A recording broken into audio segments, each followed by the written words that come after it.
No, in general, the more watery and wet your medium is, the thicker the paper you need. In mixed media, everything depends on the medium that you use as your first layer. Here's what I mean. If you want to start with watercolors on a very thin sheet of drawing paper, let's say, then you will have to cover it with a thin layer of gesso first.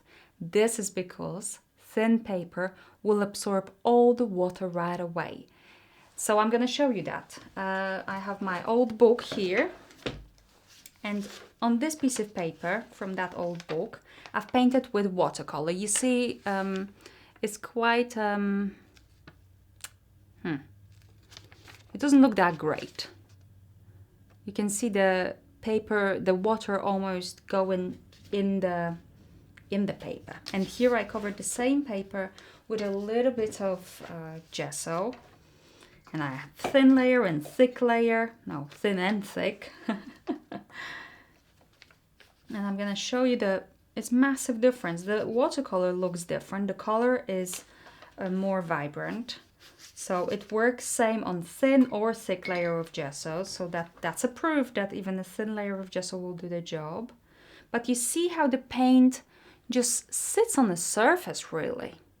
And it will then, dry on the surface, and the watercolor will look more vibrant, and the paper will not suffer as much. So that's really good for when you want to work on thin paper. Thick paper is strong enough to hold quite a lot of water abuse, so you don't have to do it if you have thick paper.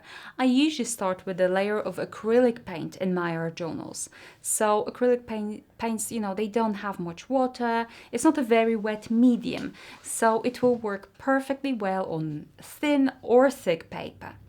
So you definitely don't need a layer of gesso on paper if you choose to start with acrylics. But with watercolors, you might have to have gesso.